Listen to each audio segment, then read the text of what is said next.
Red టీవీలో మీ వ్యాపార ప్రకటనల కోసం ఈ నంబర్ ని సంప్రదించండి 6281747728. Hello guys, welcome to our channel. This is Teja. ప్రస్తుతం మనతో పాటు సీనియర్ జర్నలిస్ట్ తమ్ము బాలాజీ గారు. నమస్తే సార్. నమస్తే. కవిత కేసు గురించి ఈడీ మీడియా ముఖంగా కొన్ని విషయాలు వెల్లడించింది. 100 కోట్ల వరకు కూడా కుంభకోణం జరిగింది ఈ లిక్కర్ స్కామ్లో అని చెప్పేసి ఈడీ చెప్పడం జరిగింది.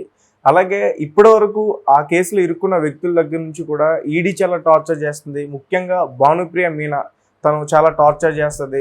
ఏదైనా అడిగితే చెప్పకపోతే కొట్టే ఛాన్సెస్ కూడా ఉంటాయని చెప్పేసి గతంలో ఒక వ్యక్తి కూడా చెప్పడం జరిగింది. సో మరి ఇప్పుడు కవిత పరిస్థితి అక్కడ ఎలా ఉంటుంది? కవితను కూడా టార్చర్ పెట్టే అవకాశం ఉంటుందా? ఈ రెండు ప్రశ్నలు కూడా వెరీ ఇంపార్టెంట్. బట్ ముందుగా మనం ఈడీ ఏం ప్రకటించింది, మామూలుగా నేషనల్ ఏజెన్సీస్ అంత ఈజీగా ప్రెస్తో మాట్లాడడం కానీ డైరెక్ట్గా ప్రకటనలు ఇవ్వడం కానీ జనరల్గా చేయవు. బట్ ఈమె కేసులో ఎందుకు ఇచ్చిందంటే ఈడీ మీద కూడా కొంత దుష్ప్రచారం జరుగుతుంది. సుప్రీంకోర్టుకి కూడా ఈడీ మీద కవిత తరపున అలా అడ్వకేట్స్ కపిల్ సిబాల్, ముకుల్ రోహత్గి వీళ్ళిద్దరు కూడా సుప్రీంకోర్టులో ఒక కంటెంప్ట్ అఫిడవిట్ని ఫైల్ చేస్తారు. అక్కడ అంటే సుప్రీంకోర్టులో ఈరోజు 19వ తేదీ విచారణ ఉంది.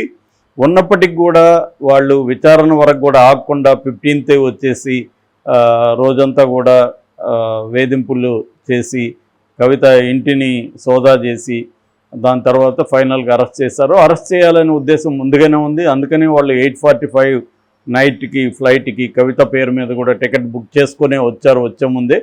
కాబట్టి ఇది వెరీ ప్రీ ప్లాన్డ్. రెండోది, వీళ్ళు గతంలో కవితని మేము సుప్రీంకోర్టుకి చెప్పకుండా విచారించము, అరెస్ట్ చేయము అని కూడా అండర్టేకింగ్ ఇచ్చారు. బట్ దాన్ని ఉల్లంఘించారు అని సుప్రీంకోర్టుకు ఈ కపిల్ సిబాల్ అండ్ ముకుల్ రోహత్గి పిటిషన్ వేశారు. సో ఈ కాంటెక్స్లో మేబీ ఈడీ తన వైపున నుంచి ఒక వెర్షన్ని ప్రజలకు తీసుకెళ్లాలని అనుకున్నట్టుంది. అందుకని వాళ్ళు నిన్న ఒక ప్రెస్ నోట్ను రిలీజ్ చేశారు. ఆ ప్రెస్ నోట్లో ఏముందంటే, మేము ఇప్పటి వరకు కల్వకుంట్ల కవిత, కేజ్రీవాల్, తర్వాత దాంట్లో ఉన్న సంజయ్ సింగ్, తర్వాత విజయ్ నాయరు, ఇలాగా చాలామందిని మేము విచారించాము. ఆ విచారణలో భాగంగా మేము 128,79,00,000 ఆస్తులు జప్తు చేసినాము. సో కవిత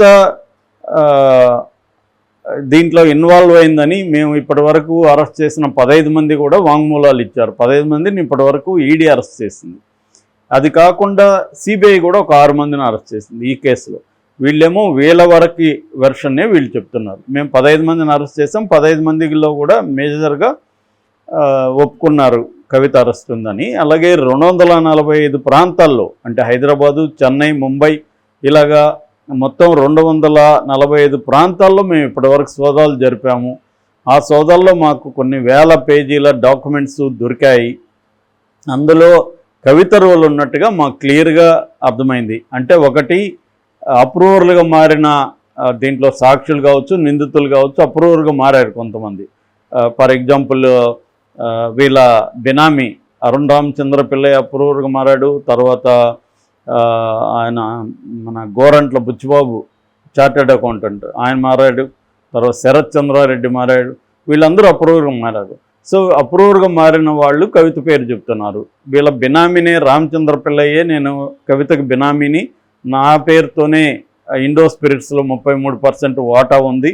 సో నేను డీల్ చేసేవన్నీ కూడా దాని వెనక కవితనే ఉంది, నేను ఊరికే నిమిత్త మాత్రమే అనేది అతను చెప్పినట్టుగా వీళ్ళు చెప్తున్నారు. సో అట్లాగే వీళ్ళ సోదాల్లో అనేక డాక్యుమెంటల్ ఎవిడెన్స్ కూడా, ఫోన్లు దాదాపు 138 మందికి చెందిన 170 ఫోన్లు, అంటే 1,30,00,000 విలువ చేసే 170 ఫోన్లను వీళ్ళు ధ్వంసం చేశారు. వాటికి సంబంధించి కూడా మొత్తం మా దగ్గర ఇన్ఫర్మేషన్ ఉంది. అట్లాగే వీళ్ళ ఫోన్లలో కొంతమందిలో మేము చార్ట్ని, వాట్సాప్ చార్టు, వీటన్నిటిని కూడా రిట్రీవ్ చేసాము. దాంట్లో కూడా కవిత ఇన్వాల్వ్మెంట్ ఉంది అనేది వాళ్ళు చెప్తున్నారు. 100 కోట్లు అక్కడ డబ్బులు ఆపు సంబంధించిన వాళ్ళకి ఇచ్చింది. దాని తర్వాత అంటే ఇచ్చిందంటే ఈమె సొంత డబ్బులు ఇవ్వలేదు, హోల్సేలర్స్ దగ్గర నుంచి ఇప్పించింది. దాని తర్వాత తన ఆదాయాన్ని అక్కడి నుంచి తీసుకురావడం కోసం కూడా అనేక ప్లాన్లు చేసింది, అనేక పద్ధతుల్లో ఆమె అక్కడి నుంచి డబ్బుల్ని తెప్పించుకునింది. ఆ డబ్బుల్ని ఏ కంపెనీల్లో పెట్టిందో కూడా మా దగ్గర ఆధారాలు ఉన్నాయి. ఏ కంపెనీలు ఇన్వెస్ట్ చేసిందంటే వాళ్ళ భర్తకు సంబంధించిన 8 కంపెనీల్లో ఇన్వెస్ట్ చేసింది అనిల్ కుమార్కి సంబంధించి అనేది కూడా వాళ్ళు ప్రకటించారు. మరి దీన్ని కవిత తరపున ఎవరో కూడా ఇంకా ఓపెన్గా ఖండించింది అయితే కనిపించలేదు. అయితే దీంట్లో 2-3 పరిణామాలు చోటు చేసుకున్నాయి. ఒకటేమో అనిల్ కుమార్ వీళ్ళ భర్త అనిల్ నిన్న అక్కడికి రాలేదు ములాఖత్కి. మామూలుగా అయితే అంతకు ముందు రోజు ములాఖత్కి వచ్చాడు, కేటీఆర్తో హరీష్ రావుతో కలిసి భర్త కూడా దేవనపల్లి అనిల్ వచ్చాడు, కానీ నిన్న రాలేదు. అందరూ కూడా ఎందుకు రాలేదు ఏందనుకుంటే అసలు విషయం ఏంటంటే ఈడీ ఆయనకు కూడా నోటీసులు ఇచ్చిందని మనకు తెలుసు. సో ఈడీ నిన్న తను విచారణకు పిలిచింది, కానీ విచారణకు రాకుండా డుమ్మా కొట్టి వాళ్ళకు ఒక మెసేజ్ పెట్టాడు, నేను వేరే పనులు ఉన్నాయి దానివల్ల రాలేకపోతున్నాను. విషయం ఏంటంటే ఈరోజు సుప్రీంకోర్టులో విచారణ ఉంది, నిన్న వాళ్ళు పిటిషన్ వేశారు కాబట్టి ఆ విచారణ తేలకముందే మనం వెళ్తే మనల్ని కూడా అరెస్ట్ చేస్తారేమో అనే ఒక భయంతో అనిల్ రాలేదని చెప్తున్నారు. అది ఒక డెవలప్మెంట్. రెండో డెవలప్మెంట్, కేజ్రీవాల్కి నిన్న రమ్మని ఇచ్చారు, నోటీస్ ఇచ్చారు, కానీ కేజ్రీవాల్ కూడా డుమ్మా కొట్టాడు. ఇప్పటికీ నాకు తెలిసి 9 సార్లు ఈడీ నోటీసులు ఇచ్చింది, రావట్లేదు కేజ్రీవాల్. చివరికి రౌస్ అవెన్యూ కోర్టు కూడా 2 సార్లు ఆయన్ని కోర్టుకి రమ్మంటే రాలేదు. మూడోసారి నోటీస్ ఇస్తే ఈయన రిప్లై ఇచ్చాడు, మీరు రద్దు చేయండి నోటీసుల్ని, నేను రావాల్సిన అవసరం లేదు, మా అడ్వకేట్ వస్తారని ఇస్తే లేదు నువ్వు ఖచ్చితంగా రావాలంటే ఆయన రౌస్ అవెన్యూ కోర్టుకి వెళ్ళాడు. సో విచారణకి సహకరించమని రౌస్ అవెన్యూ కోర్టు చెప్పింది, కానీ నేనే తప్పు చేయలేదు, నేను తప్పు చేస్తే దేశంలో ఇంకెవరు కూడా నిజాయితీ పరులు ఉండరు అన్నట్టుగా ఆయన మాట్లాడుతున్నాడు. ఇదంతా కూడా పొలిటికల్ వెండట్టా, బీజేపీ పొలిటికల్ వెండట్టా తీసుకుంటుంది. ఇప్పటివరకు ప్రతిపక్షాల మీద దాదాపు 5,600 పైన సార్లు ఈ ఇన్వెస్టిగేటివ్ ఏజెన్సీలను పెట్టి కేసులు పెట్టింది. అందులో 17% కూడా కేసుల్లో శిక్షలు పడలేదు అనేది కేజ్రీవాల్ చెప్తున్నాడు. సో ఇది బేసిక్గా జరుగుతున్నది. అయితే కవితని టార్గెట్ చేస్తారా ఈడీ వాళ్ళన్న డౌట్ ఇప్పుడు చాలామందికి ఉంది. ఎందుకు ఉందంటే గతంలో ఆప్ ఎంపీ సంజయ్ సింగ్, ఆయన ఇంకా జైల్లో ఉన్నాడు. మొన్ననే ఆయనకి హెల్త్ గ్రౌండ్స్ మీద వాళ్ళ జైల్లో నుంచి బయటకు వచ్చాడు, టెంపరీ బెయిల్ వచ్చింది. దాన్ని కూడా నిన్న సుప్రీంకోర్టు క్యాన్సిల్ చేసింది. సంజయ్ సింగ్ ఇంకెక్కువ కాలం ఉండడానికి లేదు, జైలుకి వెళ్ళమని క్యాన్సిల్ చేసింది. సో ఆయన పాపం ఇప్పుడు రాజ్యసభకు కూడా ఆయన 2వ సారి రాజ్యసభ సెలెక్ట్ చేస్తే నామినేషన్ వేయడానికి కూడా జైలు నుంచి ఆయన్ని తీసుకొచ్చి నామినేషన్ వేయించి మళ్ళీ తీసుకెళ్ళిపోండి అని కూడా సుప్రీంకోర్టు ఆదేశాలు ఇచ్చింది.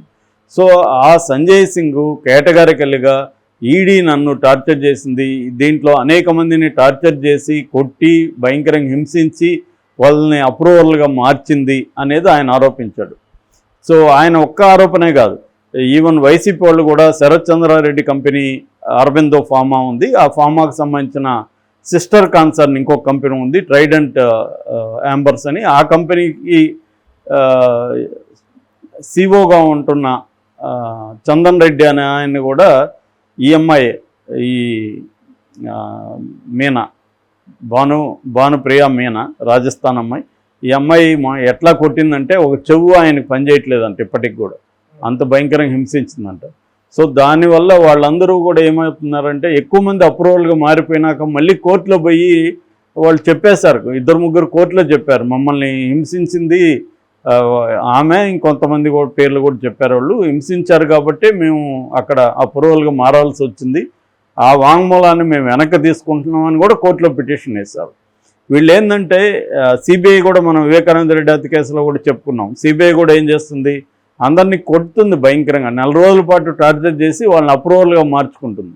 అంటే నేషనల్ ఇన్వెస్టిగేటివ్ ఏజెన్సీలు కూడా మన లోకల్ పోలీస్ స్టేషన్లో లాగానే వైలెన్స్ను ఉపయోగించి నిందితుల్ని తమకు అనుకూలంగా అప్రూవల్గా మార్చుకుంటున్నారు అనేది ఆరోపణ. ఇది ఇందులో ఎంత నిజముందని తెలియదు. అదేమన్నా నిజం ఉంటే కవితను కూడా, ఎందుకంటే ఆల్రెడీ ఆమె కేటీఆర్ మీద కోపం ఉంటుంది, భానుప్రియ మీనాకి కేటీఆర్ గొడవ వేసుకున్నాడు, వీడియో తీసి పెట్టాడని, ఆ కోపాన్ని చెల్లి మీద చూపించడానికి గ్యారంటీ ఏం లేదు కదా, చెప్పలేము.